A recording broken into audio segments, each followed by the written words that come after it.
Hey guys, how's it going? Welcome back to another video on the channel where today we're going to be checking out a formation that a couple of you guys have suggested maybe we take a look at, and something we haven't looked at in a little while, which is the 4-3-3-2 variant. So as always, if you do want to see more formation vids or any other type of videos, whether it be tutorials or anything like that, do let me know in the comment section if there's anything else you'd like to see. So without further ado, going straight into it. Firstly, checking out the keeper. The keeper, pretty much the same as always. Always go sweep keeper. Always go and comes for cross. I've explained many times before, but it's something that is definitely the way you should play with your goalie, especially sweep keeper, because it obviously helps you out when people play with a lot of pace in behind.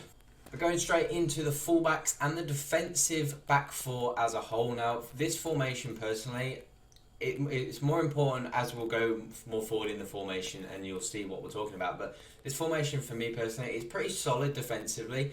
If you do a couple of things right, you can make this really solid defensively, and you can make this a really good counter-attacking formation, which I think is the best way to play with 4-3-3 formations. For me, stay back while attacking in every formation is a must, because the thing about FIFA nowadays, it's so easy to score goals. Like, pretty much everyone you'll play who's half decent at FIFA will score 3-4 goals against you. You have to score like 5 or 6 goals just to win games of FIFA now, because they're buff shooting and defending is worse. That's why you get a lot of people that play with really defensive setups, because it's so easy to score goals. And stay back while attacking for me is a must, because if you don't, you just get ripped apart so easy. You see a couple of examples where we've just been easily done out, and we do have stay back while attacking, and we're still a couple of examples of us getting beat. And it's just something that's defending is really difficult to master now, because of the fact that it's so easy to score goals. But even so, stay back while attacking is an absolute must. If you want to go balanced, you are going to be crazy going on balance, because you just get murdered.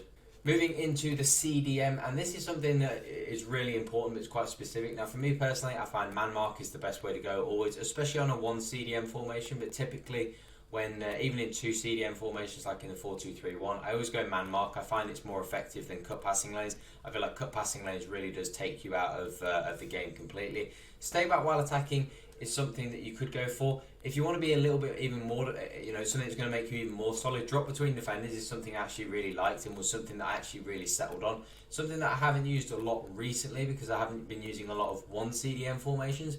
But in a 1 CDM formation, drop between defenders is always the best way to play, because it just gives you that extra player in defence that just makes you a little bit more solid. And it's something that I found that once I used drop between defenders, I found that those balls in between sort of my centre-back and full-back weren't happening as much, because my centre-backs were able to split a little bit wider because my CDM was dropping in there. So that's something that just helps you out a little bit defensively.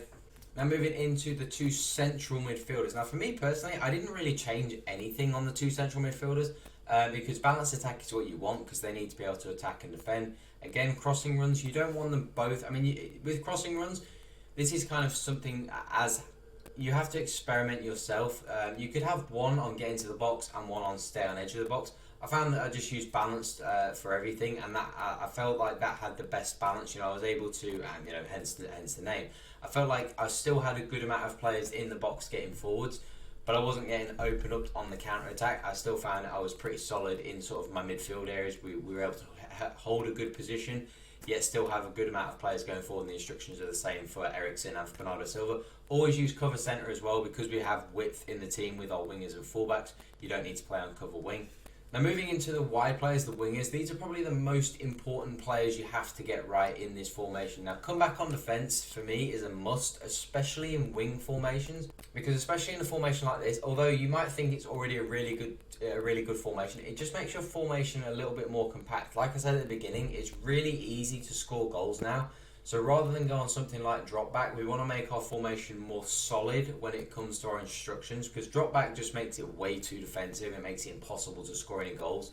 And I still like, I'm someone that likes to be on the front foot when I play FIFA, but I like to have a good solid formation when I'm defending, and I like to defend from the front. So come back on defence is really important, especially because a lot of people do use balanced on their fullbacks, and their wide players like to drift out wide as well, because some people like to use cover wing, which for me I don't understand. But cover wing is useful when you're attacking, because it means you're always going to be 2-on-1 on your fullbacks. So you need come back on defence, especially if you're playing wing formations. Balanced width is something that I don't know. I've tried balanced width and it works well. I've tried cut inside and I just find it doesn't work, especially because your fullbacks are on stay back while attacking, which they should be, it just means that everything at the top end of the pitch becomes really narrow. So for me personally, I don't like cut inside. I like balanced width. It gives you a little bit of best of both worlds. Getting behind, of course, especially if you've got quick players, and get into the box for crosses, because you always want your wide players getting in, especially if you're attacking down one wing. You want your other winger to get in, and especially if a couple of your midfielders do decide to get in, you can have 4 or 5 players in the box, and it's going to be really easy to pick one of them out and be able to score a goal. So it's always a really good idea to get into the box for crosses, and we've got those set for both our wingers. You can see we've got exactly the same instructions set for Martial. And then into the strikers, stay central, getting behind, of course, again, as I've explained many times before, stay central because our wingers we've already got width in the team, so we don't need him to be unbalanced or drift wide. We've already got width in the team. And getting behind again, if you've got a pacey striker, stay central and getting behind is the way to play. If you have like a tall striker like an Ibrahimovic, again, you want to stay central, but you want to go for target man.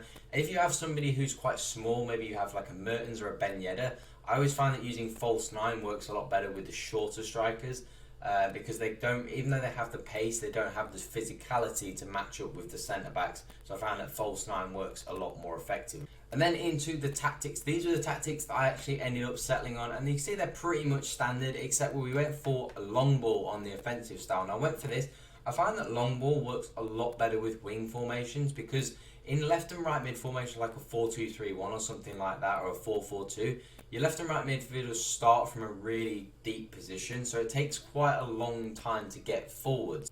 So I find that long ball works better with wingers because they're already much higher up on the pitch, and it just is easier for them to make runs in behind. Now, a big negative on this formation, before we go even further forwards and get to the end of the video, the biggest problem I had with this formation is the fact that there is no cam. You can see that you've got your 2 central midfielders and your striker. Linking up between your midfielders and your striker, linking up to your wingers is fine, but linking up to your strikers is really, really poor in this formation, because you've seen a couple of examples. The gap between our midfielder and our striker is so big, and sometimes it can be really frustrating to attack with this formation. Defensively, it's pretty solid, but offensively, sometimes, especially if you're dominating possession, that's why I said it's a really good counter-attacking formation. Because if you're dominating possession, you don't have anyone to link up between your centre mids and your striker, so there's often a massive gap, and it can be really difficult to link up and build attacks. Especially if people use 4-2-3-1, they normally have 2 CDMs in the way, whereas normally you have a cam to link up with. Now you don't even have a cam to link up with your striker, so it's even more difficult to link up with your striker. But linking up with your wingers is fine. But overall, they are the tactics that I used, found them to be really good. I think this formation is a good formation. It's an okay formation. It wasn't my favourite formation that I've used this year. Obviously, we've used a lot of formations this year. I think it's a good formation. As I said, the biggest negative is the fact that you don't have that cam to link up with your strikers, and especially people that do play like low blocks and quite defensive, they can be really difficult to break down, even though they are difficult in the first place. But not having a cam makes it even more difficult. But if you attack, you need to involve your wingers. If you go via your wingers and use a lot of sort of cutbacks, that's the most effective way to attack with this. Don't try and attack through the middle because you don't have that 10. Use the wingers and you'll find that you'll score a lot of goals, as I did in the end. But that is it for the video, guys. So if you want to see any more formation vids, do drop a thumbs up on the video if you're new to the channel. If you've got any other ideas or any other things you'd like to see on the channel, do drop a thumbs up and let me know in the comment section. Make sure you hit that subscribe button as well if you found the content useful. But that is all for today, guys. Have an awesome day. I'm out.